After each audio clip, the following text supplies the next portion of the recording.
It was a strange, eerie night. The heavy black clouds cast shadows over the full moon, making it dark and dreary. The leaves on the trees seemed to dance in fright to the mournful howling of the wind. I've walked the road confidently many times before this, yet that night it felt strangely threatening. Repeatedly I stopped and thought about turning back, yet something seemed to be forcing me to continue, almost against my will. Uneasy, deep in thought, I reached the end of the road. I realized I had never gone so far, for I never noticed the little cemetery before. Suddenly, a low, painful cry broke the silence. I listened carefully. Now I could hear a very distinct moaning. I became anxious. Someone or something seemed to be in need of help, but the place looked deserted.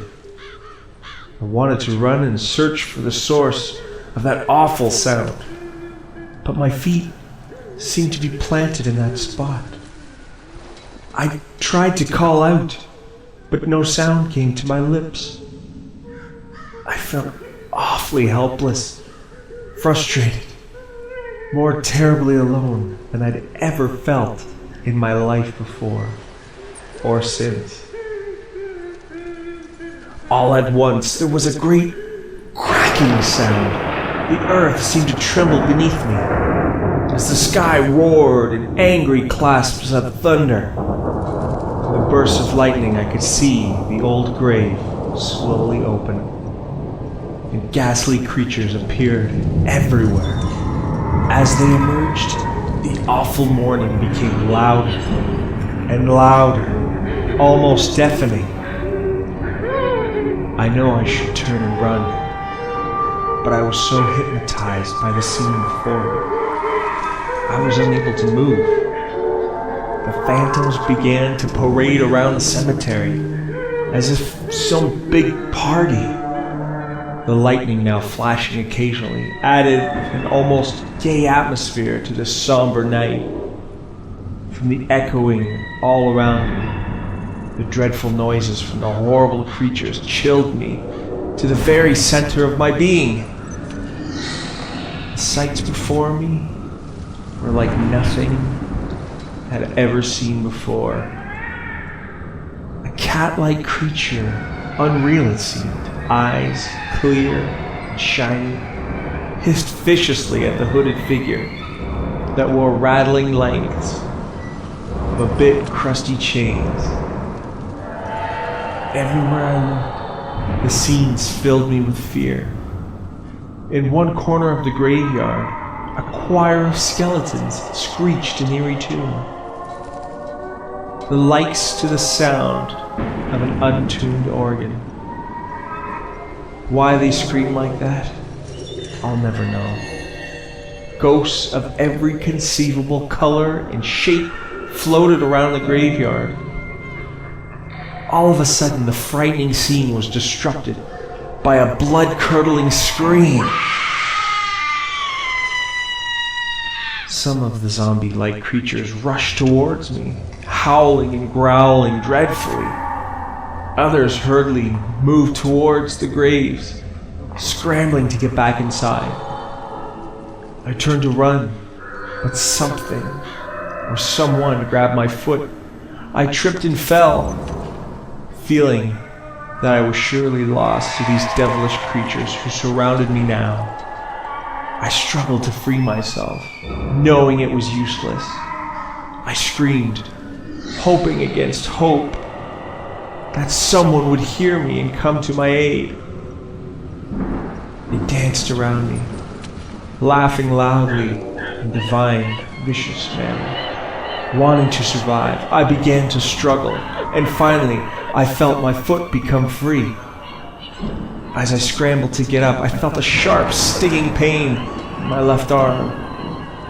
The axe-bearing phantom, blood still dripping from his axe, seemed to have some hold on me. The pain was unbearable. When I could stand no more, I passed out to the gleeful laughter of the hellish creatures all around me. And when I came to, the day was sunny and clear. All was still and calm around me. It took me a few minutes to realize where I was and what had happened. The pain in my arm brought the realization of the previous night back to me. I got up, slowly, cautiously. I looked around me. All was still. The tiny graveyard was now peaceful. Fresh flowers that decorated the wall kept graves, the grass surrounding them fresh and green. There was no sign of what must have been a terrible nightmare. That was it. I had fallen, hit my head, and injured my arm. The terrible images that had seemed so real were now gone. I heaved a long sigh of relief and began walking back down that peaceful country road. All at once, I thought I heard that familiar mocking laughter. It began softly, then slowly became louder and louder. I turned slowly. The laughter was definitely coming from the graveyard. Oh no, it had not been a dream. It had all been too real. I ran and didn't stop till I was far from that dreadful place.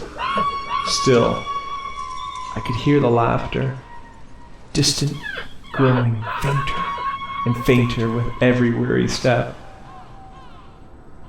My arm began throbbing. I looked down to see a very deep, bleeding gash. No, it had not been a nightmare. Once away from that dreadful place, I never went back. I'll never know what really happened that night, or why. Oh yes, I do know. It was Halloween.